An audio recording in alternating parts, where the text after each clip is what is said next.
예수님과 제자들은 마가의 다락방에서 유월절 만찬을 가집니다. 이 식사는 예수님과 제자들이 가지는 마지막 식사입니다. 이제 예수님께서 잡히시기 몇 시간 전이시요. 십자가에 죽으시기 하루 전에 성찬에 대한 가르침을 주고 계십니다. 성찬은 주님의 명령입니다. 주님의 이 명령 가운데 목회자의 말을 듣지 마시고요, 그리스도를 들으시길 바랍니다. 주님께서는 두 개의 그 성례를 지키도록 교회에게 주셨습니다. 신앙 시작의 표시로서 각 사람이요 일생에 단 한 번 받게 되어지는 세례입니다. 그리고요, 그리스도와 지속적인 연합의 표시로서 계속 지키게 되어지는 성찬이 그러합니다. 성찬 예식이 무엇입니까? 주님의 십자가의 죽으심을 기억하고요, 그리고 기념하며 성령으로 그리스도의 임재를 경험하는 식사가 성찬입니다. 성찬은 사실 오늘 세례받는 우리 혜란이에게는 처음이지만 대부분은요 수십 번, 어쩌면 수백 번 성찬을 했을 것입니다. 질문 드려도 되겠습니까? 성찬이 무엇입니까?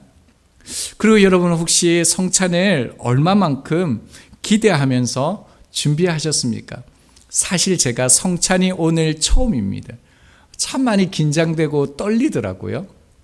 그러면서 이 성찬의 그 소중함에 대해서, 귀함에 대해서 참 많은 것을 알게 되어졌습니다. 그러면서 또 어떤 생각이 들었냐면요, 초대교회는 목회자들도 있었지만 대부분은 평신도 지도자들이 이 성찬을 집행하고 나누은 것으로 이렇게 나타납니다.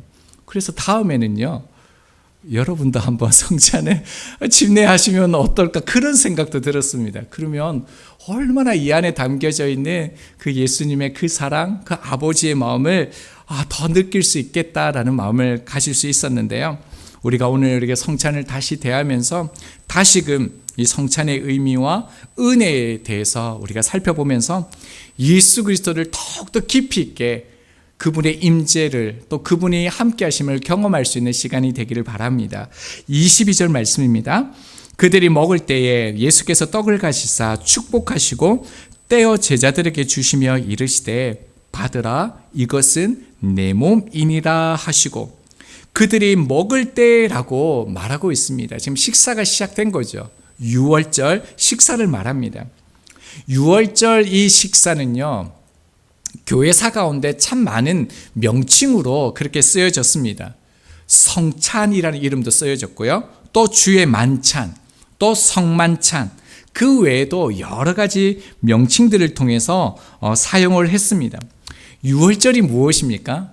이스라엘 백성들이 출애굽할 때 마지막 죽음의 재앙이 임하게 되는데요, 양을 잡아서 그 피를 좌우 문설주와 임방에 바르게 되면 죽음을 면하게 되어지는 그 사건이 유월절이죠. 그러니까 유월절은 어떤 의미를 가지냐면요, 어린 양의 피를 바름으로 구원받는 그것을 상징하는 것이 이 유월절입니다. 그래서 유대인들이 유월절을 지킬 때는 세 가지 음식을 준비하게 됩니다. 떡, 그리고요 포도주, 혹시 한 가지 아십니까? 양고기를 준비하게 되어집니다. 그러나 주님의 마지막 유월절 만찬에는요, 떡과 포도주만 준비되어져 있습니다. 그 이유는요, 예수님께서 친히 유월절에 어린 양이 되시기 때문입니다. 예수님께서 이렇게 말씀하시죠. 예수께서 떡을 가지사 축복하시고 떼어 제자들에게 주시며 이르시되 라고 말씀합니다. 한글 성경에는 떡이라고 이렇게 번역이 되어 있는데요, 원래 원문에는요, 누룩이 들어가지 않는 무교병, 그러니까 빵이라고 되어져 있습니다. 예수님께서 빵을 떼어서 제자들에게 주시는 것이죠. 자, 빵을 이렇게 뗀다라는 것은요, 시각적인 어떠한 사건을 시각적으로 볼 수 있도록 예수님께서 보여주신 것입니다. 예수님의 몸은 어떻습니까? 십자가에 달리실 때 부서지고 찢어지셨죠.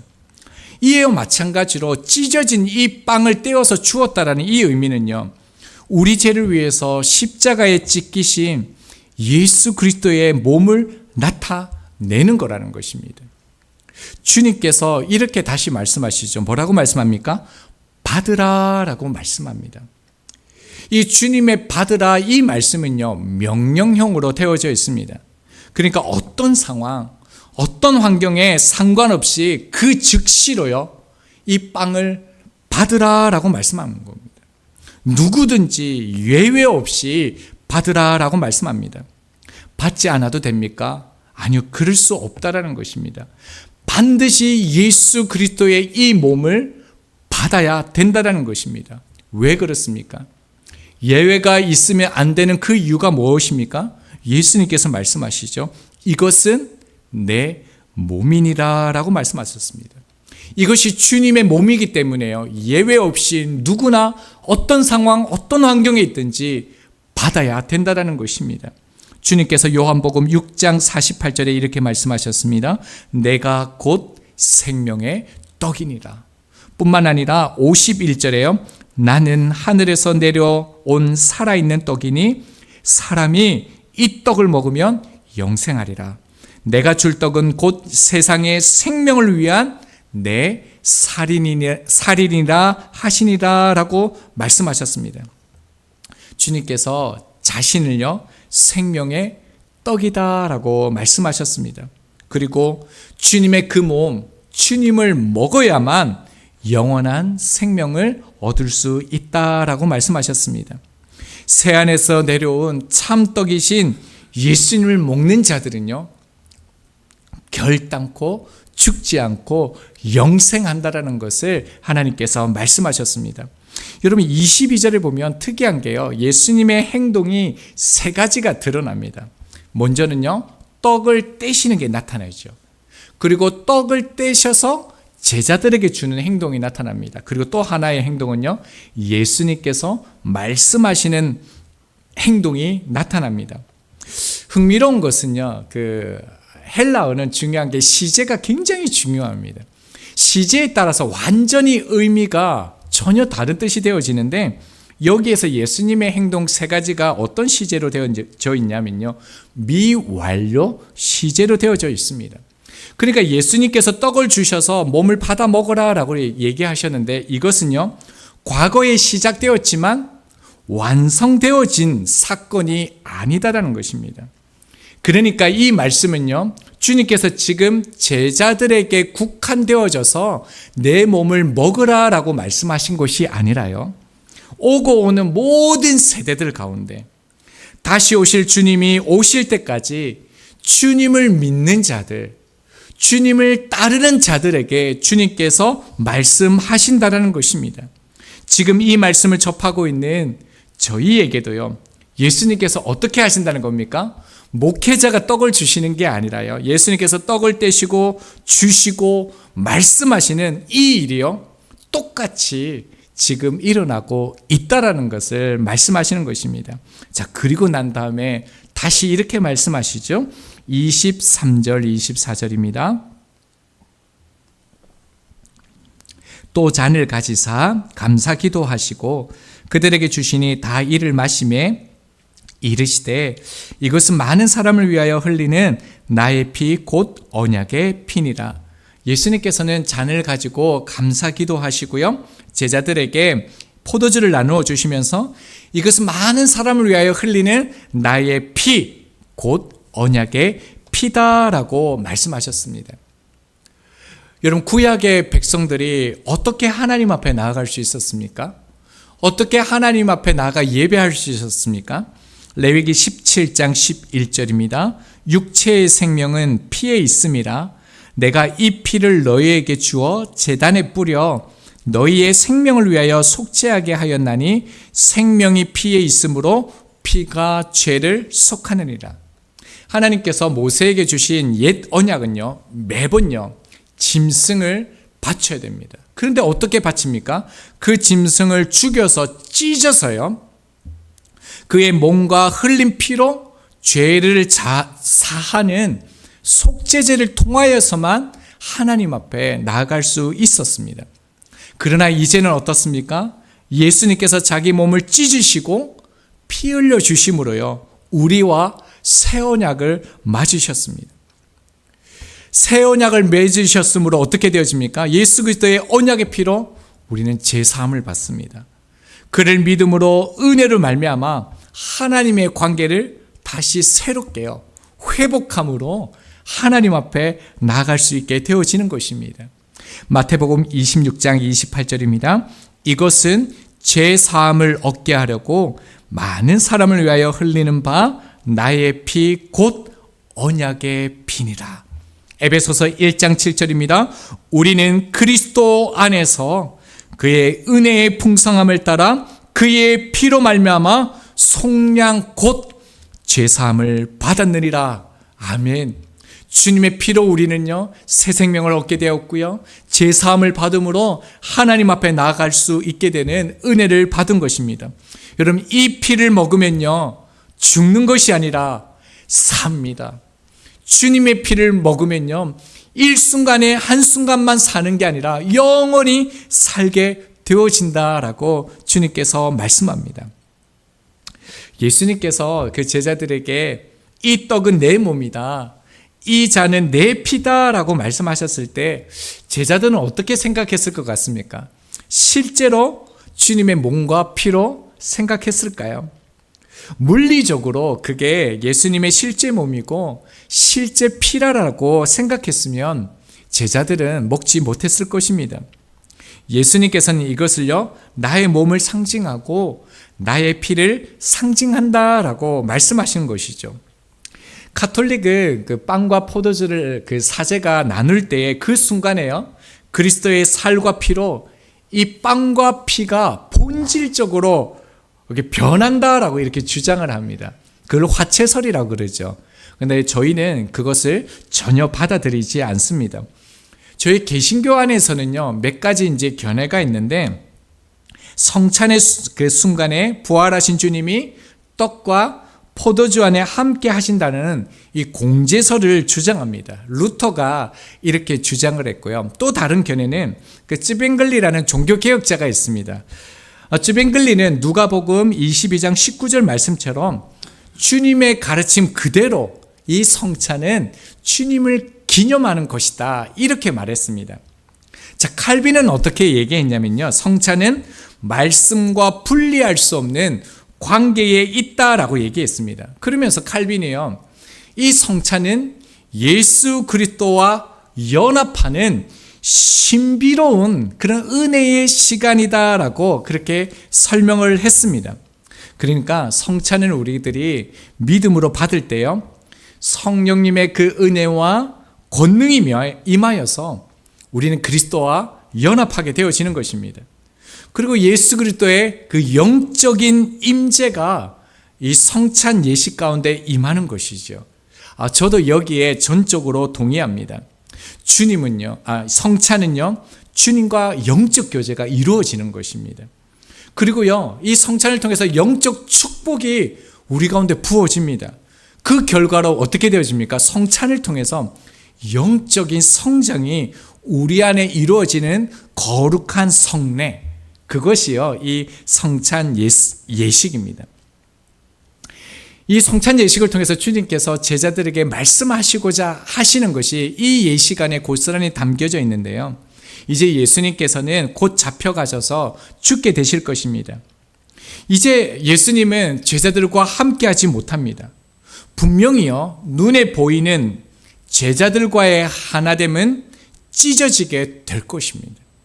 여러분, 그렇지만요 예수님께서 자기 몸과 피라고 말씀하신 떡과 잔을 통해서 눈에 보이는 하나됨이 아니라요 영원히 함께하는 보이지 않는 하나됨이요 생기는 것이 이 성찬 예식이다라는 것을 말씀하시는 것입니다. 그러니까 여러분, 이 성찬 예식을 통해서 우리는 온전히요 보이지 않는 그 주님과 연합을 누리게 되는 것입니다. 그리고 그리스도 안에 살게 되는 것이 이 성찬 예식이라는 거죠. 요한복음 6장 57절입니다. 살아계신 아버지께서 나를 보내심에 내가 아버지로 말미암아 사는 것 같이 나를 먹는 그 사람도 나로 말미암아 살리라. 여러분, 이 짧은 이 말씀 한 구절에요, 살다라는 단어가 무려 3번이나 반복되면서 강조되어지고 있습니다. 말씀 속에서 성부 하나님, 성자 하나님, 그리고 우리의 생명이요 어떻게 해요? 서로 살아있다라는 동사로서 함께 나타나고 있습니다. 그러니까 무슨 말이냐면요, 성찬을 통해서 그리스도에 연합된 사람들은요, 살아계신 삼위 하나님의 살아있음 속에 우리가 거하게 된다라는 것입니다. 육체로 사는 것이 아니라 살아계신 예수 그리스도를 먹음으로요, 우리가 예수 그리스도가 아버지 하나님을 통하여 살아가는 것처럼요, 저희들이 이제는 예수 그리스도를 통하여서 예수 그리스도 안에서 살아간다라는 것이 이 성찬 안에 담겨진 의미라는 것입니다. 그래서 주님께서 다시 이렇게 말씀하시죠. 25절입니다. 진실로 너희에게 이르노니 내가 포도나무에서 난 것을 하나님 나라에서 새 것으로 마시는 날까지 다시 마시지 아니하리라 하시니라. 주님께서 선포하시는 것입니다. 포도나무에서 난 것을 더 이상 마시지 않겠다라는 이 의미는요, 이 땅의 포도주를 먹으며 베푸는 예수님의 이 만찬은요, 주님이 십자가에 몸이 찢기시고 피를 쏟는 것으로 끝나는 것이 아니라 어떻습니까? 죽으시고 부활하신 후에 제자들과 함께 하시겠다는 뜻을 말씀하신다는 것입니다. 이 성찬이 끝이 아니다라는 거예요. 즉 예수 그리스도가 재림하실 때 새 하늘과 새 땅에서 내가 너희와 온전한 만찬을 하게 될 것이다, 이렇게 말씀하시는 것이죠. 그래서요, 제자들은 이 성찬을 참여하고 어떻게 합니까? 26절을 보면요, 이에 그들이 찬미하고 감람산으로 가니다라고 말씀합니다. 말씀을 맺겠습니다. 여러분, 이 성찬 예식이 얼마나 중요하냐면요, 초대교회는 매주마다 드렸다고 합니다. 여러분, 그러면서 제 안에 어떤 은혜를 주셨냐면요, 저희가 말씀을 끝나고 난 다음에 식탁의 교제를 나누잖아요. 그리고 거기에서 우리가 또 말씀을 나누잖아요.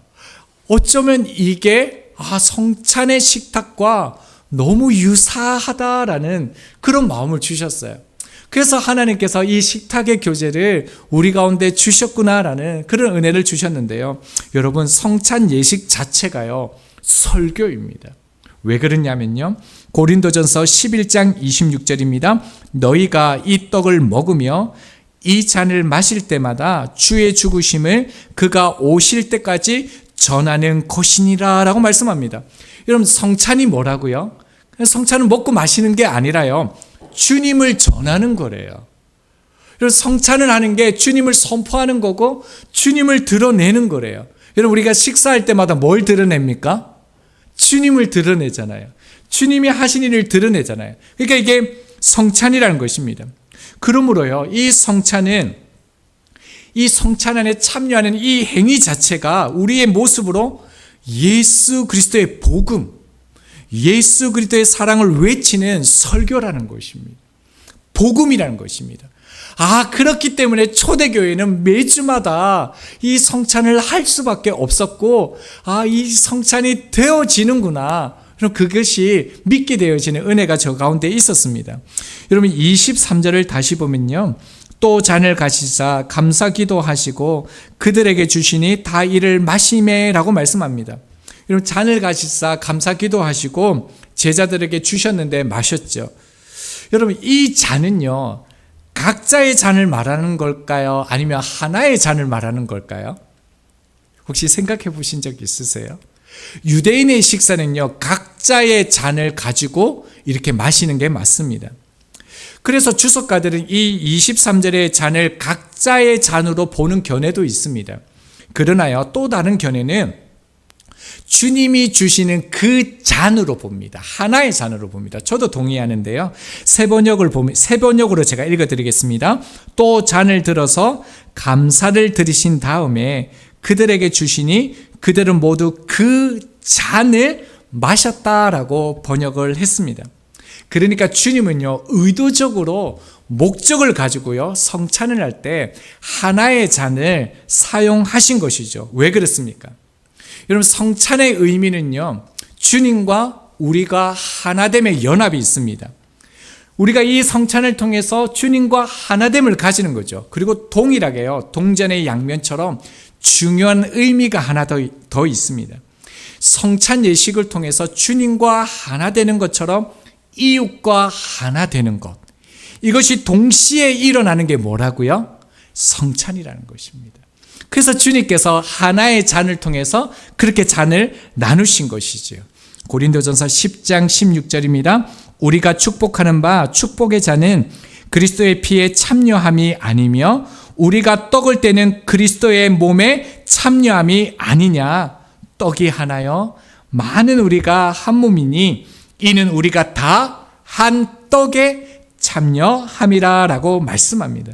성찬 예식을 참여함으로 둘이 아니라 하나가 되어진다는 거죠. 그래서 하나님을 사랑하며 반드시 이웃을 사랑할 수밖에 없다라는 것이 이 성찬 예식 안에 담겨져 있습니다.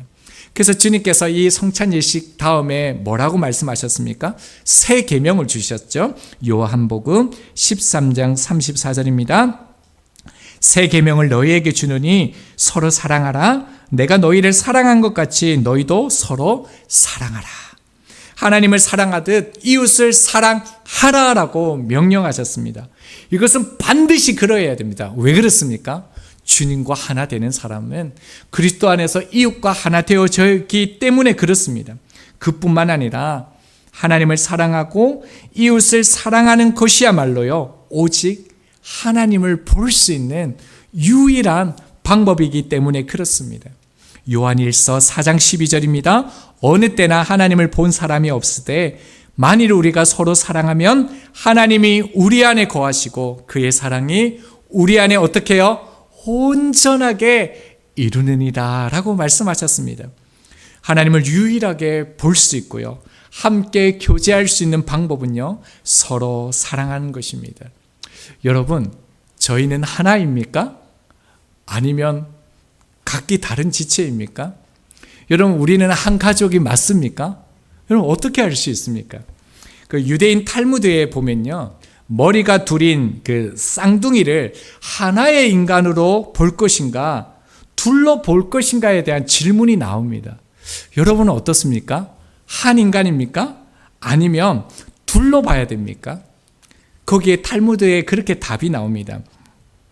쌍둥이 한쪽 머리에요, 뜨거운 물을 부어서 다른 한쪽에서 비명을 지르면 한 사람으로 치고요, 다른 쪽 머리가 아무렇지도 않다라면요, 어떻게 해요? 두 사람으로 봐야 한다라는 것입니다. 옆에 분, 우리 뜨거운 물 한번 부어볼까요? 반응을 우리가 어떻게 짓는가요? 여러분, 그리스도의 몸인 교회도 마찬가지라는 거예요. 다른 이들이 겪는 아픔이 내게도 똑같이 아픔이 되어야 하는 것이지요. 기쁨도 함께 나누고요, 슬픔과 아픔도 함께 나눌 때 우리는 한 몸 공동체, 운명 공동체가 되어져 가는 것입니다. 성찬은 교회 안에서만 거행되어지는 종교의식이 되면 안 됩니다. 예수 그리스도께서 살과 피를 나누어 주심으로 우리에게 생명을 주신 것처럼요, 예수님의 성만찬의 진정한 의미는 교회 울타리 밖으로 나아가야 되는 것입니다. 25절에요, 진실로 너희에게 이르노니. 여러분, 이게요, 현재형으로 쓰여져 있습니다. 예수님이 지금 우리에게 말씀하시는 것입니다. 하나님께서 성찬을요, 목회자를 통해서 여러분에게 말씀하십니다. 말씀은요, 들려지는 복음이라면 성찬은요, 보여지는 복음이라는 것입니다. 성찬은 하나님 아버지의 사랑의 표현이라는 것을 여러분 기억하시기 바랍니다. 이제 영상을 하나 좀 보려고 하는데요, 아주 짧은 영상입니다. 이 영상이 우리의 고백이 됐으면 좋겠고, 또 우리의 믿음으로 나아갈 수 있는 그런 은혜가 주어졌으면 좋겠습니다. 실제로 있었던 일인데요, 제가 이 그 제목을 그대로 오늘 말씀의 제목으로 가지고 왔습니다. 우리 함께 영상을 보겠습니다. Why did God give you cancer? Because I'm a special boy. You're a special boy. You are. But you've been through so much pain. Why did God say yes to that? Because he chose me to do it? And are you mad at God? At all? No. Why? I'm glad that he chose me and not one of like Maddie or Emma. Why? Because then they're gonna have to go through this. And you don't want them to.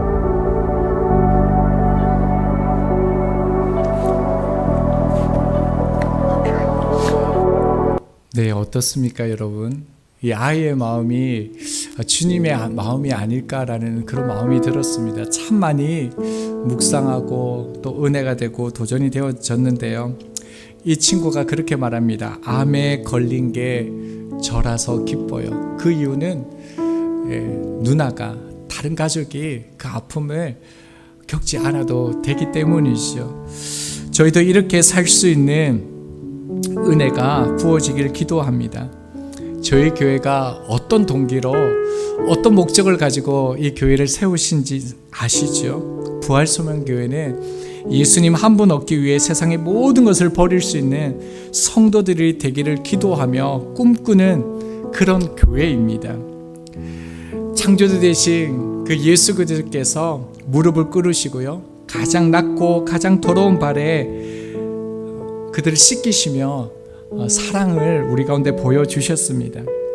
저희가 그런 삶을 향해서 나아갈 수 있었으면 좋겠습니다. 이제 우리는 성례전을 집행할 것입니다. 하나님을 만난 저희가요, 이제 보이는 하나님의 임재의 은혜로 만나는 시간이 되시기를 바랍니다.